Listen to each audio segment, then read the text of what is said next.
Okay, welcome to the first of a series of videos to help you learn Rhino 5, which it's called. So we're going to take a little tour of the interface in this one, and then we'll get into much deeper details about how do we use this really spectacular piece of software over the next few videos. So let's start by clicking Rhino 5. So you should have downloaded it. If you haven't downloaded it, you can get it from the McNeil Rhino 5, rhino3d.com. You can download a trial. You can purchase it. It's a really pretty inexpensive piece of software, $99. You can also, if you're in the SDC buildings, you can access it off of the grid. And shortly, probably in the next month or so, we'll be able to use it regularly in class off of the grid. So for now, I would recommend just downloading the trial version for use. Okay, so let's click, once you have it installed, we'll click Rhino 5. The first thing that you see when you open up Rhino 5 is going to be this kind of welcome interface, and it has a series of tabs up along the top: new, recent, open, and license. It has a series of things here, and then also over on the right hand side you have a kind of news and tips. These are always changing and being loaded from the internet, so there's some really cool things sometimes that pop up here. So let's get started. The first thing you're probably going to see is this templates. So new, saying this is how we're going to create a new file. Basically broken down into two categories: large and small objects, and then different units from centimeters, both in metric and imperial, feet and inches. Since we are more focused on design built environments, so those are generally very large objects, so feet is typical. For our first project, we're going to be modeling a project that whose drawings were done in meters, so perhaps that would be the best one to choose for you're doing your homework project. Also, we have small objects and things like that. If you're doing furniture or some other things like that, you could do that. But for today, we're gonna choose the large objects, feet. Now let's go up to the tab here. We have recent, so these are kind of recent files. You can kind of see what's happening there. If we click open, this means that you want to maybe navigate to a different file folder or something that you've downloaded from somewhere or something like that. That brings up your typical folder interface. The license will just say whether or not your license is valid. Okay, so what we're going to do is go over to this new tab. We're going to click large objects, feet for now.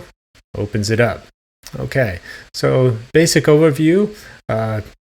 Kind of go from top to bottom. We have a menu system here, which is very typical from just about any piece of software. Below that is the command line, which is kind of the heart and soul of Rhino, because this is where we will type in commands, and then we'll also see feedback and information in this command window here. This command window can scroll up and down, so you can always kind of look back at your history and see, get information. Sometimes you might want to make that bigger or smaller. You can just click on that separation tab and grow that or shrink that. I try to keep it fairly small in general. I just find that that's a little bit easier because workspace is always at a premium. Below that is a series of tabs that roughly coincide with what's up above here. We can see here's a transform menu, but there's also a transform tab. Okay, so that's going to be a set of commands that basically mimic the commands that you'll find up in the menu system. So there is a set of toolbars here. And then on the right hand side there's a very frequently used toolbar set. So these are icons of very frequently used commands. interesting thing about this is that these two menus, this menu system here, this toolbar system, and the left-hand side work together. So if I select curve tools, you notice that both of them change, and it's now very curve centric. If I went to surface tools, now they change again. But there's a standard tab, very first tab you get, that gives you a good basic overview of just about everything that you need for creating geometry for the most part. So that's something that you'll want to pay attention to. The next piece of thing that you want to look at here is that you'll notice that these icons have little triangles, some of them down in the bottom right hand corner. What that means is that there's more commands hidden in there. So if you click on that triangle, it's going to pop open a panel that pops up that shows you all these different commands. So these are different commands that have to deal with points. If I click on the line button, polyline, I have all these different views. The other thing that you'll notice too is that if a lot of times if you hover over, you'll see what the command is and what it's going to do. And you'll also notice that there's a little mouse icon that shows you that if you click with the left, it's going to zoom select, for instance, or if you right click, it's going to select all the viewports and zoom. So that's a pretty typical feature, especially along this top here, is that these, if you left click or right click on an icon, it's going to do two different things. So just pay attention to that. But you can always hover over and it will tell you exactly what it's going to do. That's incredibly helpful. Okay, so again, on the command, we're just kind of wrapping around. And so now let's look at this sidebar over here on the right-hand side. And basically, this is a panel. You're not going to have this set. That's something that I've been messing with. But you'll have this panel set here. And these are called panels. Now, these panels relate to this menu bar up along the top here, this panels menu bar. So the ones that are selected here, that you select, show up over here. Okay, so here, this is the layer panel. If I come over here and turn off the layer panel, you'll see that it goes away. And vice versa, I can go back, turn it back on. So that's an important piece. You will use this quite frequently. So again, if you need more screen real estate, just hover over until you get the arrows and you can drag these things back and forth to get you more real estate. But I would recommend not turning them off or getting rid of it because that becomes problematic. All right, so some basics here that you're going to see. You're going to have the layers, and that's by this pie icon, and we're going to get into this all quite a bit deeper here about what the layers are, but that's very helpful for organizing your project. The next is this rainbow, and that's going to be the properties. So anytime you have a piece of geometry, you can select it and get its properties. That's very helpful. We'll get into that quite a bit. But perhaps for you, the most important as a beginning learning Rhino is to have this help tab open quite frequently. And I would recommend it while we're doing these tutorials that you just keep this help tab open. Because if you were to select let's go over to the left-hand side and select line, for instance, polyline, you'll notice that up here pops up basically all of the help and a little video to show you how it works, some steps on how to do it, and then goes into some some deeper level. That is super helpful for you. So keep that in mind and utilize that. So as we go to the middle, now let's look at the middle part of the screen, which is our main real estate of the screen. It opens up by default into 4 views: a top view, a perspective view, a front view, and a right view. You'll notice that if I click in one of these views, then it highlights up here up at the top left-hand corner, and that tells us what we can do. And that makes that view active. So we are creating geometry that will be in that perspective, in that view. That's important later, and I'll tell you why that is in subsequent videos. The other thing we can do is sometimes you want to maximize that screen. So we can go up and double click on that tab that label up there in the top left-hand corner, and that'll maximize it and take over the whole area. We can double click it again and it pops back down and goes back into our 4 views. So that's very handy. If we right click on that, it brings up a whole set of menus that can show us some different properties and things that we can maximize. You can right click or you can click on this down arrow button here and that pops up that information.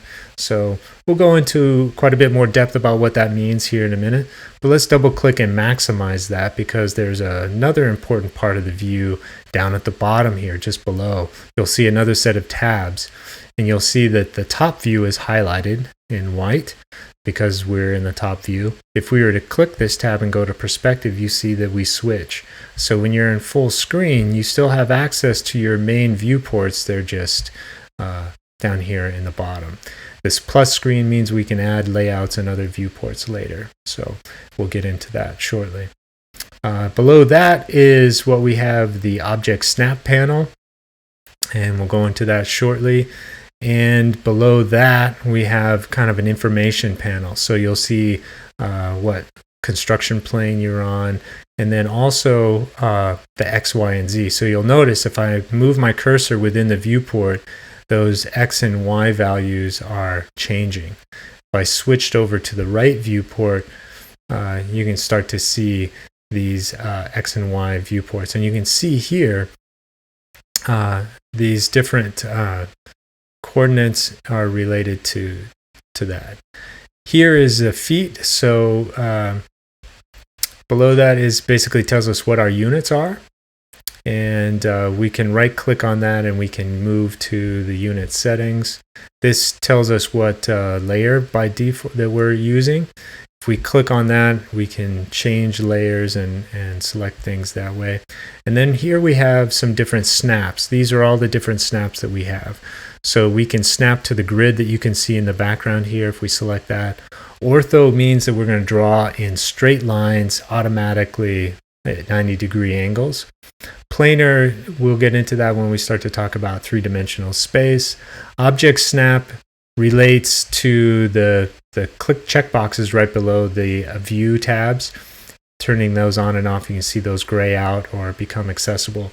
What that allows you to do is to snap to properties of an object, the endpoints or near it or the center of it or the midpoints, that sort of thing. Smart Track allows us to do kind of a combination of like a smart object snap. So it would be able to say, okay, I want to create a piece of geometry, but I want it to be related to another piece or aligned with another piece. That happens. That helps there. Gumball, we'll get into that when we start talking about transformations. Record history is an advanced piece that we'll get into perhaps later. So this also down here starts to give you some updates on how long it's been, how much memory you're using, just kind of statistics in that. So that's a basic overview of the interface. Now I just wanted to pop up here and talk a little bit about some of these features just real quickly up along this menu bar. So if we click on the menu bar, it's typical that we would have new and open and saving and that sort of thing, but we also can see recent items down here, and we can also exit and print. So that's going to be helpful. Editing allows us to do several different things with the geometry. Copying, pasting, grouping things together, exploding them into their smaller pieces or joining them together. All of these have an icon equivalent and also a command line equivalent. So I just wanted to kind of show you these.